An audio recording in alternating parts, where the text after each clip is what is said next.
Hey there, so I'm Heather, and today I'm going to talk a little bit more about some different visualization techniques that we use when we're doing attribute analysis. So I talked about some of these before in a previous lecture in the first module, but I thought I would kind of re-show some of them and talk about them in terms of seismic attributes. So I'm going to go down through this list and just show you an example or two from each method that we can use to display our attributes better so that our eyes can better see those patterns that we want to interpret. And so the first one I'm going to talk about is looking at vertical and horizontal time or depth slices through attribute volumes. And so this is pretty straightforward. What we see here are some vertical slices where we've co-rendered reflector convergence and also seismic amplitude. And so I've talked about co-rendering a couple of times, and this is where you apply a transparency to one of the attributes that you're displaying so that you can see the two of them together. What you can also do is you can make this kind of like chair display, we call them, and you can do the same thing with the time slice or the depth slice, depending on what domain you're working in. And so now you can see where we've got down here, we've got more of the coherence in this case, and the reflector convergence. And so we can see some of the large scale faults in the vertical section, and we can also see them in the time slice too. So we're getting a lot more information this way. We can also add in a time structure horizon map. So perhaps like in this case, we've picked several horizons. And so this is one of those picked horizons where we've colored it in a rainbow scale that corresponds to depth. So the redder it is, the shallower it is. Another way we can look at the attributes is by computing them from a picked horizon. Okay, so now in this case, we're going to talk about picking for a few minutes. So I mentioned before that a lot of times we go through and we pick on the peaks or we pick on the troughs, but I alluded that some people like to pick on zero crossings. And so this is one of those examples, trying to show it in a sketch, where you can see here that if we're picking on the peak or the trough, there's a little bit of difference between if we are snapping to the trough or the peak. And so you can see that pick error. But if we're picking on here, the zero crossing, there's a lot less error. And so when we look at what this looks like in a seismic horizon, you can notice that if we pick on the trough on the left, the peak on the right, and then the zero crossing in the middle, you'll notice that the zero crossing looks a bit more smoother naturally. So this is before applying some of the smoothing that you may do to try to get rid of some of the noise. So feel free to try picking on both the zero crossing and then also the peak and the trough. So here's an example of the time structure map. So this was picked by a previous student at the University of Oklahoma. And what we'll notice here is that we can see the general structure, but as I mentioned before, if we apply that illumination or sun shading, we can get a lot more detail out of it. Here's an example of showing an attribute on the picked horizon. In this case, we're looking at the magnitude of the dip. So this is a geometric attribute that I'll talk about in the next lecture.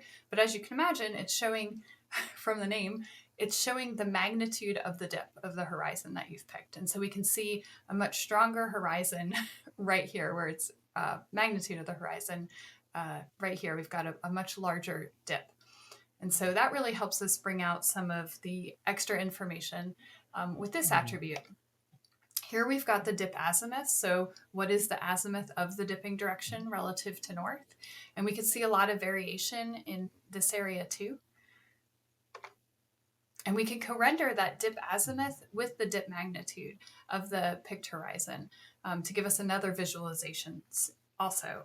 And so you can see co-rendering and then displaying the attributes on the surfaces is really important in terms of interpreting. You can also, I want to mention that you can also display your attributes on the faults. So this is an example of having a fault plane that has been picked and then displaying different attributes on it. So we've got 3 different attributes that we've extracted at that fault surface location in the attribute cube, from dip azimuth to dip magnitude and cylindricity.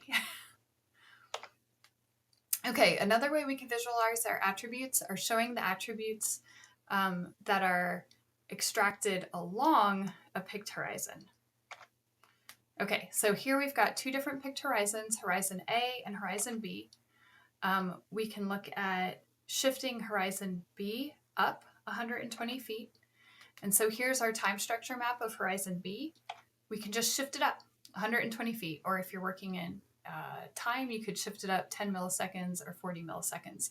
And so that gives you what we call a phantom horizon. And then from that phantom horizon, well, here's the attribute along horizon B. So this is co-rendering the coherent amplitude gradient in grayscale with coherent energy plotted in more of a thermal color bar. So we could show it along the horizon and then also along that phantom horizon just above it. Okay, so now we can look at attributes that are extracted proportionally between two picked horizons. So this is called stratal slicing, and I showed you an example of it in an earlier lecture.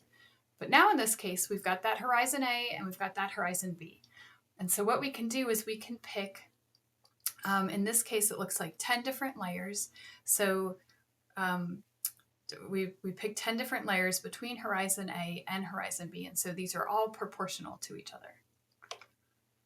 And so this is an example of that stratal slice, again, with the co-rendering of the two attributes, just showing it along a slightly different surface than picking either of the horizons or just shifting it up and down a certain amount of time or depth. And then here's another one showing more of the slices. All right, another way we can visualize the information is by looking at attributes that are extracted along horizons that honor stratigraphy. So now we're talking about geochronostratigraphic slices. And so here's an example of a seismic line. It happens to go through 3 wells, and we've got, I don't know how many, I think it looks like in my notes that 87 semi-automatically generated horizons were picked in this case. And so you can kind of scroll through all those more visually if you want to kind of get an idea of what's going on. But you can see that they've tied certain horizons here to certain portions in the well, and so they're trying to maintain that geostratigraphy, chronostratigraphy. And so you could actually see right around here where I'm trying to circle that you actually have a bigger gap, and so that matches with a change in deposition in that interval. And so if we look at what those look like, we can oftentimes see a change and understand the thickness of the depot center evolution through time. And so you can see it moving, in this case, kind of a little bit more towards the north, it looks like. And so you can see that progradation. All right, one more that I want to talk about is attributes that are computed between two picked horizons. And so these are called formation attributes. And so here we've got 2 separate horizons that have been picked. We've got that fault kind of right here where we shouldn't really have a horizon at all. And it looks like you maybe see the 2 horizons overlapping each other a little bit.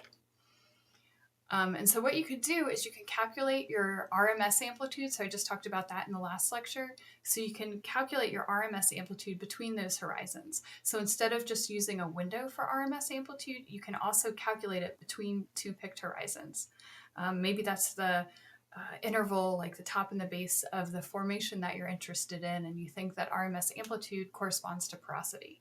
So that's one reason you might do something like that. And then finally, one of the last visualization techniques I want to mention right now is geoprobes and geobodies. And so these are things that can be done in a lot of different softwares. And this is where you kind of map out voxels that are similar. So in this example, we've got voxels that have an amplitude between 0 and 60. So just a hypothetical example. And so the software will go through and it'll pick out all those voxels that fit in that window that you've specified, and it'll give you a geobody. And so here's kind of a geoprobe rendering of ridge and dome shapes, where we've got our seismic amplitude in the vertical section and then a time slice of the coherence. And so here's that little pinnacle reef I'm pointing out with the yellow arrow.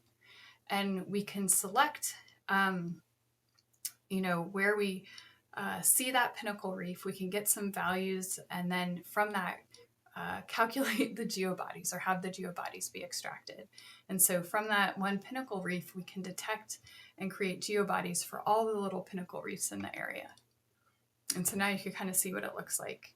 In this case, we co-rendered it with the ridge and the dome shapes, also with that coherence time slice. And then you could pick a specific geobody if you would like, and you can look at it singularly, or in a lot of the softwares, you can make them all their own geobodies. So anyway, so I hope that was helpful in showing you some of the different ways that you can start to work through and look at seismic attributes as I continue to talk about them. So this is just some general advice, but it also shows you the importance of why you really want to pick your horizons as best as you can, because they're really useful for helping you interpret the stratigraphy. But if you don't have time to pick, tens or hundreds of horizon slices, you can create phantom horizon slices. You could do the stratal slices. You could do chronostratigraphic slices, and even picking geobodies can be incredibly useful. So as always, thanks for listening.